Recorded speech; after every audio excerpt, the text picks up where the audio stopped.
Um, I wanted to share a video really quickly of something that I learned how to do in Project 2, which is creating drum racks to store and play the samples that I wanted to use for the drums in my song. And it's really helpful for me. It was really helpful for me to stay a little bit organized in, especially my arrangement view, in not having a dozen or so different tracks to hold all of my drum sounds, because I was able to load them all into one MIDI track. So that cleaned up the arrangement a bit. Another advantage is that I have a pad controller. I have a Novation Launchpad, and once I had built a drum rack, I was able to jam on that on my Launchpad and kind of figure out a rhythm and figure out what sounds sounded good together. So this is something that I recommend at least trying out if you're using Ableton, just to know how this works, because it's a pretty cool tool. So the way that you create a drum rack is you head over here to categories, drums, where you've got all of your drum racks that you may have explored before, and just click this empty device, drum rack device, and put it onto a MIDI track. Now what this gives you at the start is we've got macros, we've got the chain list, and then we've got our devices. I'm going to put away the macros and chains because we're not going to get into that this morning. The first device that you get is the drum rack pad.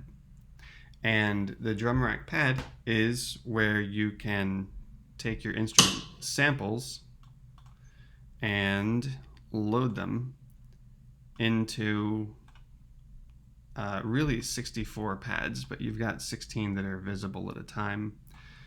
And I wonder if I can group select these and drag them. No, if I try to group select it and then activate the drum rack.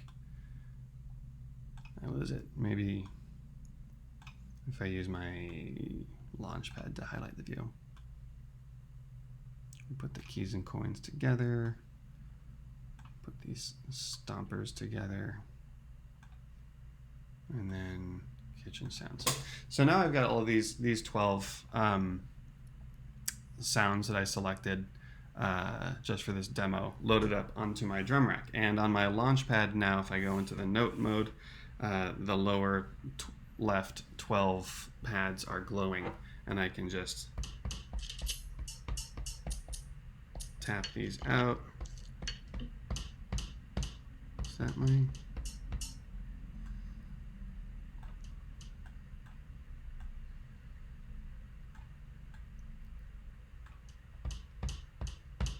Okay, yeah, I guess that's my kick, but I want to edit that sound, which takes us to the next step. So we've got this, these pads. Each one of these has a sampler. I think it's a little bit limited compared to the regular sampler, but it's got the tools that you need to edit the sample that you've chosen for this sound. If I want to choose a different hit, I can slide this window around on my track, or just sub it out with a new one. Now the cool thing about what we've got here is not only can I now play 12 different samples on one MIDI track and play them with my controller, but I can add or build I can add audio effects or build audio effect chains for each individual sound that I've got on my drum rack. So first thing I want to do is I want to put an EQ8 on this kick, which is my refrigerator door. And I know I'm probably also going to want a compressor. And let's put some reverb on it,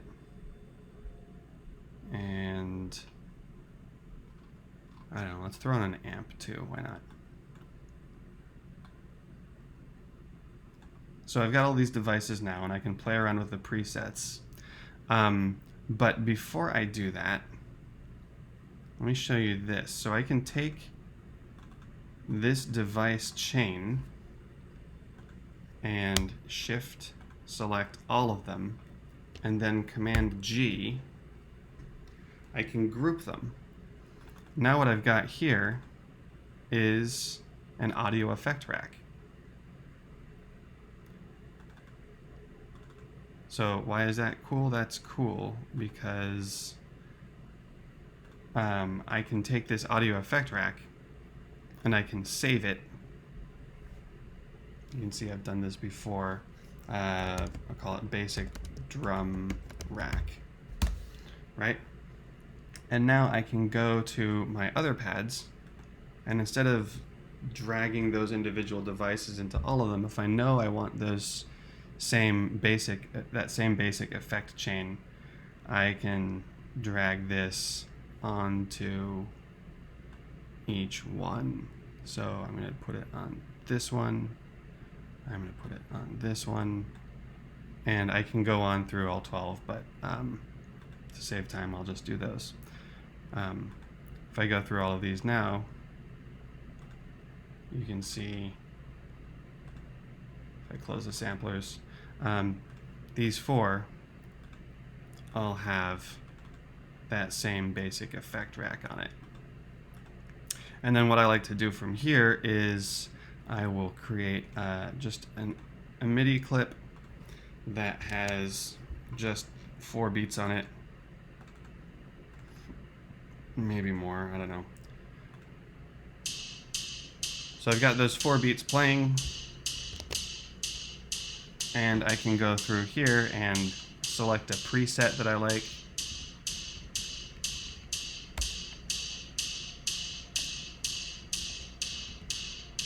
It's a little dull. Let's just go with this kick.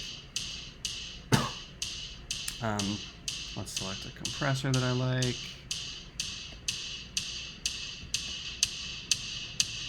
That's feeling more like a kick. Oh, I think I didn't swap that out correctly. Went with acoustic, yeah. And I can go through here and I can find defaults for my effects, and then customize them the way I want.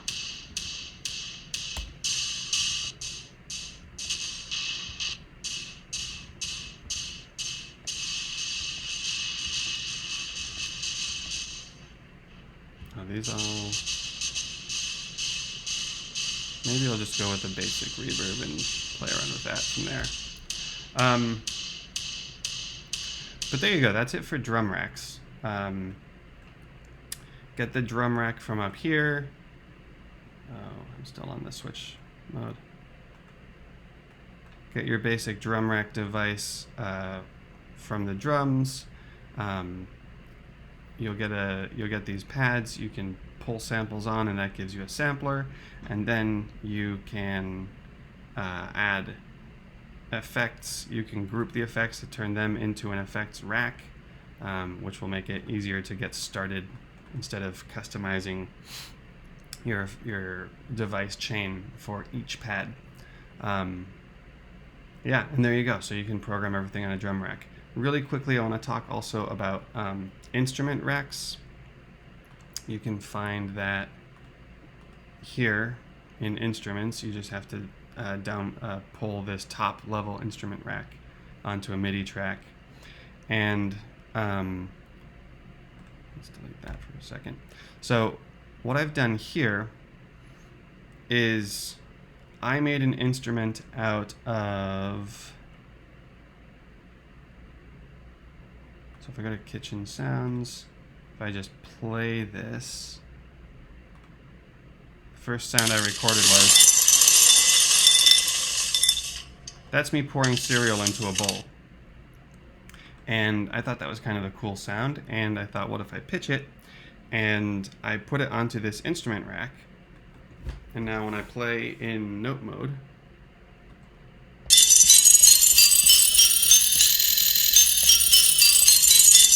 this is like a xylophone kind of sound, so I call it serial xylophone.